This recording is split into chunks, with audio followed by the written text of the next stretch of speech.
What's going on, Jeromes? Before we get started, just want to say thank you so much to all the veterans who have served, who have fought to keep this country free and allow us to have this way of life and allow us to have these bread and circuses where I can be extremely upset about the way that my football team won a game on Sunday. But again, thank you to everyone who served on this wonderful Veterans Day. Yeah. All right, so the Vikings did indeed dominate on Sunday, and in a very frustrating game. I can't think of a more frustrating Vikings game besides the Colts game. Like, both games have been frustrating, man. But the Vikings, they do get a win, 12-7 on the road against the Jaguars. Now, this does feel a little bit like looking a gift horse in the mouth. Teams are allowed to win ugly. Look at the Lions, stupid-ass Lions, and stupid Texans, and stupid faces, and Jared Goff, and 5 interceptions, stupid refs, and stupid everything, man. Just so dumb. But the Vikings did win. And what was so weird is that, all right, 5-point win.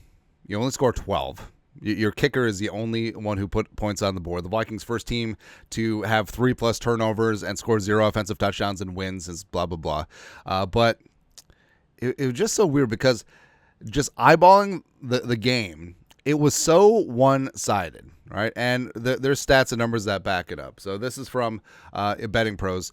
Did we really get beat that bad? Week 10 NFL ditches. So net success of plays for each side. And the Vikings got 50%, and the baseline for the Jaguars is 0, so the Vikings were dominating on that end. For reference, the Cardinals whooped the bejesus out of the Jets, and the Vikings had more positive plays than the Cardinals did, as well as you look at the Eagles dominating the Cowboys, and the Vikings and the Eagles were about on the same page in terms of percentage of positive plays versus their opposition, right? But the Eagles put the bang thing on the Cowboys, and the Vikings won 12-7, right? And it's just such an odd day.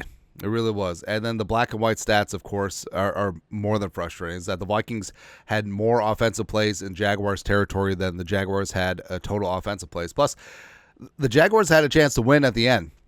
The Jaguars had the ball. Mac Jones, if they marched down for another touchdown like they did earlier in the game, that would have been a wrap.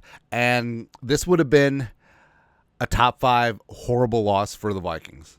It's not hyperbole, not being a prisoner of the moment. Legitimately, where you dominate a team so thoroughly, but because your quarterback give it away now, you lose. All right, so the Vikings had 2.5 times more yards than the Jaguars, 400+ on offense, 4.9 yards per play to 3.3, 28 first downs versus 10. The Jaguars had 10 first downs. Rushing yards, 3 times as much. Time of possession, the Vikings held the ball for 2/3 of the game. The Jaguars, it was the second lowest time of possession in franchise history since their inception in 1995. Third down for what? So getting into the numbers where now you're starting to see why this game was so close. Third down for what? 5 of 14. On third, Jaguars are 5 of 11, so it's pretty damn solid. But, I mean, a lot of that was Darnold interceptions. The red zone, 0 for 5. 3 turnovers. All 3 turnovers were inside the Jaguars' 30-yard line. Penalties, doubling up there, 6 for 40. So those were the reasons why this game was so close. And Darnold. So he threw interceptions from the 30, the 7, and the 18. And that's obviously taking points off the board. And it's just so frustrating.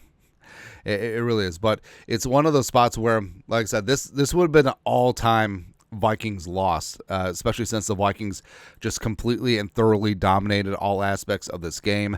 The offense outside of Darnold was good. The defense was obviously doing its damn thing. But